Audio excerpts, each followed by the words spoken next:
Salut la machine et j'espère que tu es au top. Dans cette vidéo, on va parler de types de mouvements, en particulier du mouvement circulaire uniforme, MCU, et du mouvement circulaire non uniforme. Alors on va voir les caractéristiques de ces mouvements, avec aussi le repère de Freinet. Ça c'est vraiment une nouvelle notion appropriée pour les mouvements circulaires. Je vais aussi te donner la démarche pour les exercices types. Allez, on est parti.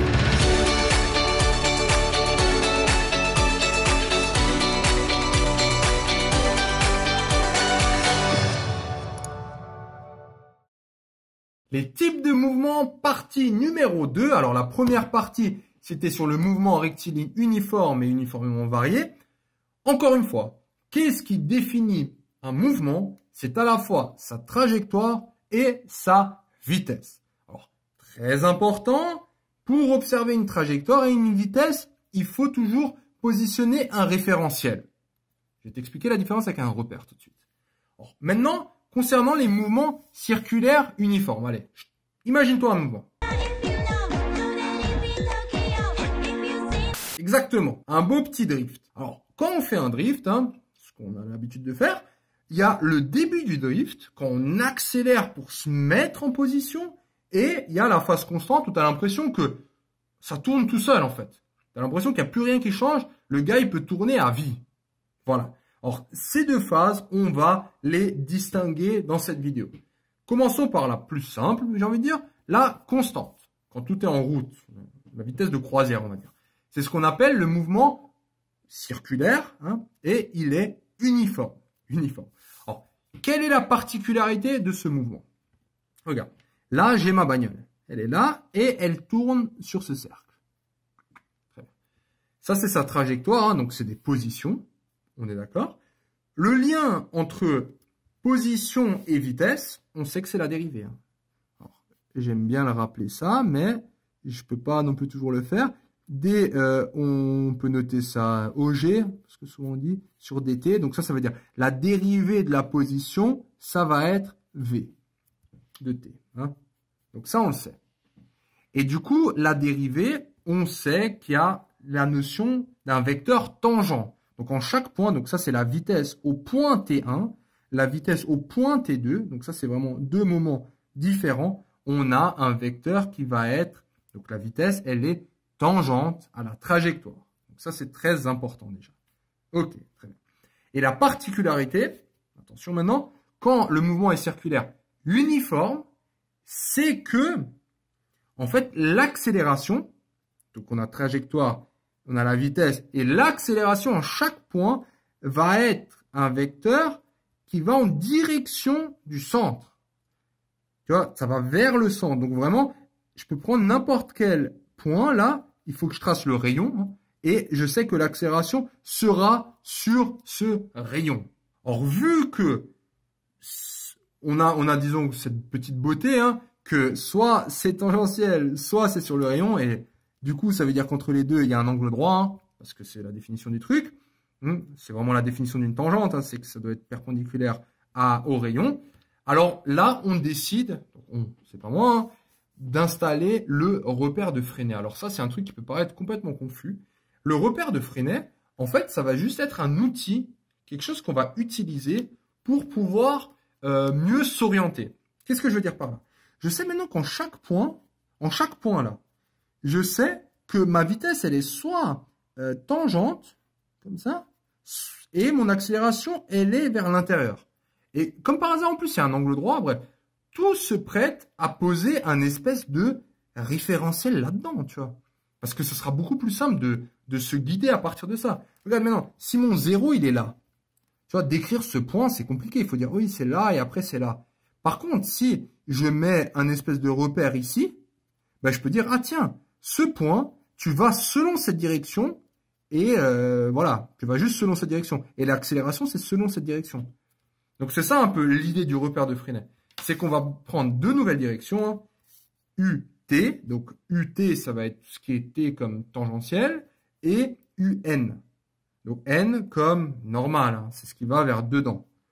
Donc, en gros, avec ce que je viens de te dire, je sais que la vitesse, elle va que être portée sur la composante tangente, tu vois, sur cette direction. Tu vois, la vitesse, il n'y a que ça.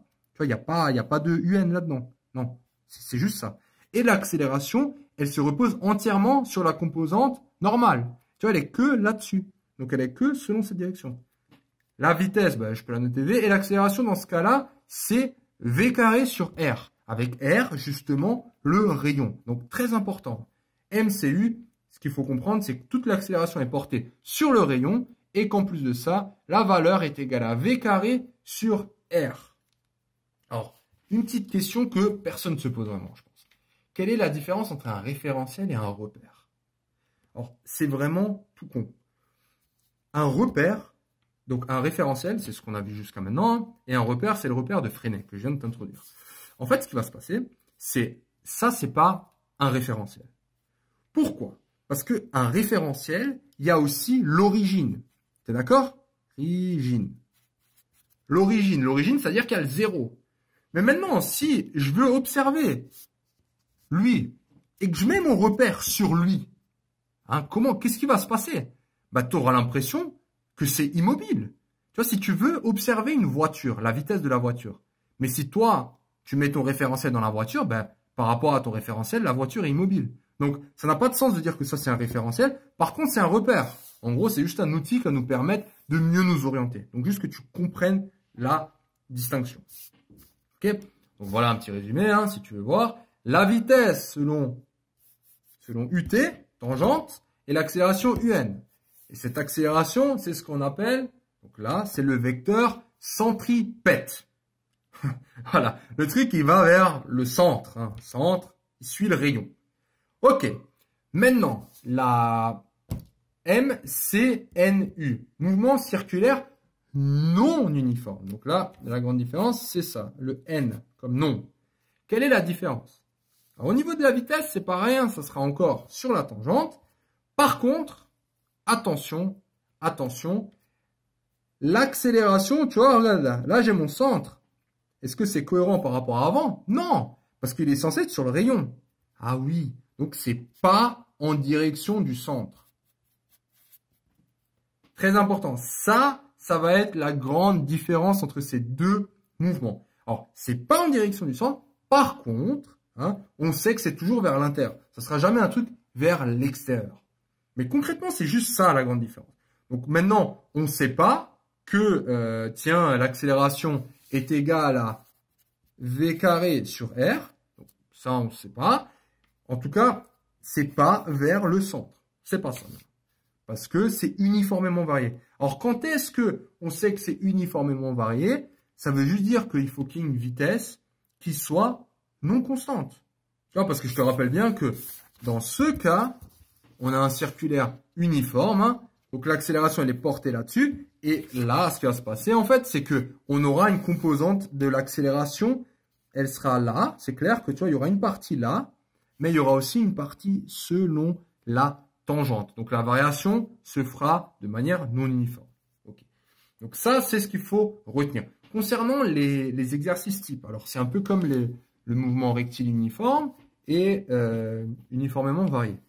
Ce que je voulais juste te dire, c'est cette observation. Si on te demande graphiquement de détecter une accélération, ça va être une accélération, hein, c'est A, c'est dV sur dt. Hein, variation de la vitesse sur la variation du temps. Donc en fait, c'est exactement ça. C'est la variation de la vitesse. Donc tu vas prendre une vitesse, tu vois, si tu le veux, à l'instant t, tu vas prendre une vitesse après, une vitesse avant, et tu vas diviser par le temps. Si je le prends maintenant par rapport à notre cas, hein, je vais prendre le cas le plus simple ici. Donc je vais prendre, si je veux l'accélération au point 2, je vais prendre la vitesse au point 1, et là, je vais prendre la vitesse au point 3. Hein, supposons que là, c'est le moment 3. Tac. Et je sais que ça, moins ça, divisé par la période entre les deux, ben, ça va être 2. Ça va justement me donner ce vecteur. Et regarde, même graphiquement, en fait, c'est vrai. Ça, moins ça, tu vois bien que ce vecteur-là, il va partir en arrière. Parce que c'est un vecteur négatif. Donc, tu vois, j'aurais bien ça, là. Et si je le reporte ici, je retrouve bien cette accélération. Donc, ça sera vraiment les exercices types. Hein, et comprends juste que, ben, en fait, ces formules, tu peux aussi les appliquer. À la fois au niveau de l'accélération, c'est après moins avant sur l'unité de temps, et aussi au niveau de la vitesse, les positions. Donc, si tu veux la vitesse, c'est la position d'après moins la position d'avant sur le temps. Et ce qui vient du fait que la vitesse, c'est la dérivée, c'est ce que je t'ai dit juste avant, c'est la dérivée de la position selon le temps. Voilà. Félicitations d'être arrivé jusqu'au bout de cette vidéo. Cette vidéo t'a plu? Ça tombe bien, il y en a encore. Sur matrix.fr, tu peux non seulement télécharger le résumé de cette vidéo, mais aussi retrouver tout ton programme avec plein d'exercices corrigés étape par étape. Tu peux aussi défier tes amis dans des jeux et te mesurer à la communauté Matrix pour gagner un cadeau tous les mois. On se retrouve sur matrix.fr.